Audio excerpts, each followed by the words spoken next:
स्वच्छता के श्रमदान में प्रधानमंत्री नरेंद्र मोदी रविवार को फिटनेस ट्रेनर अंकित बयापुरिया के साथ दिखे।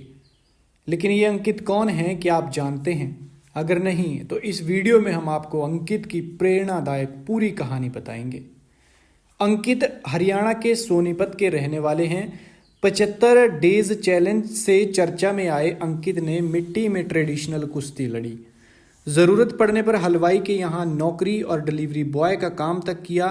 जब चोट लगने से मन टूटा तो श्रीमद् भगवत गीता के सहारे खुद को मजबूत किया। अचानक पीएम मोदी के साथ नजर आए अंकित ने अब सबको चौंका दिया है। और अंकित की कहानी भी उतनी ही चौंकाने वाली है। अंकित का कहना है कि बयापुर उनका सरनेम नहीं बल्कि गांव का नाम है। पहले ट्रेडिशनल रेसलिंग होती थी तो उनके नाम के साथ बयापुरिया जुड़ गया। 13 साल पहले उन्होंने रेसलिंग शुरू की थी। गांव के पहलवान कृष्ण से प्रेरणा लेकर उसने कुश्ती करना शुरू की। कृष्ण पहलवान खलीफा के तौर पर जाने जाते थे।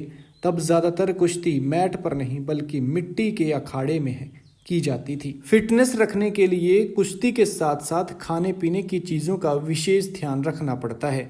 लेकिन अंकित के परिवार की आर्थिक हालत ठीक नहीं थी, इसलिए डाइट बहुत ज़्यादा अच्छी नहीं थी।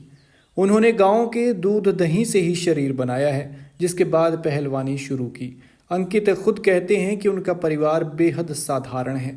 13 साल और आज के हालात में ज़्यादा अंतर नहीं है। हालांकि जब पहलवानी से आर्थिक हालत सुधरी तो ज़रूर डाइट में कुछ सुधार हुआ। अंकित बताते हैं कि उनके माता पिता पढ़े लिखे नहीं हैं, लेकिन उन्हें पढ़ाने के लिए दिन रात मेहनत की। गांव के स्कूल में ही उन्होंने शुरुआती शिक्षा ली। उनके माता पिता का सपना था कि उनके बच्चे कम से कम बीए तक की शिक्षा ज़रूर करें। अंकित बताते हैं कि 2022 में गांव के दंगल में पहलवानी करते हुए ज़्यादा इंजरी हो गई, जिसके बाद उनका शरीर के साथ साथ मन भी टूटने लगा। हालात बेहद ख़राब हो चुके थे। इससे उबरने का सबसे ज़्यादा क्रेडिट वे श्रीमद् भगवत गीता को देते हैं। 75 डेज चैलेंज कोई फिटनेस नहीं बल्कि मेंटल टफनेस चैलेंज है। गीता मनुष्य को जीवन जीना सिखाती है।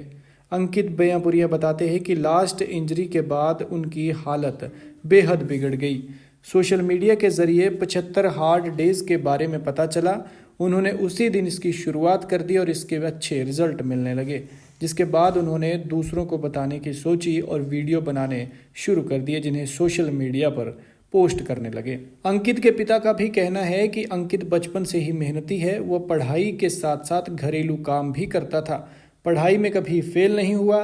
कभी हलवाई के यहाँ लेबर की नौकरी की तो कभी जिम में जॉब की। ज़रूरत पड़ने पर डिलीवरी बॉय का भी काम किया, फिर निजी कंपनी में नौकरी की। अंकित के पिता ने कहा कि मैंने खुद ईंट भट्ठे पर काम कर परिवार को पाला है। जब अंकित बड़ा हुआ और कामयाब होने लगा तो फिर काम छोड़ दिया।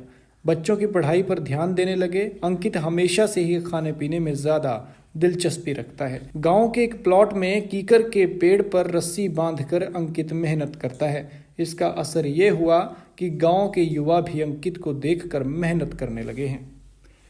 अंकित की इस प्रेरणादायक कहानी पर आप क्या कहते हैं, कमेंट में बताएं। और ये कहानी आपको कितना प्रेरित करती है ये भी बताएं।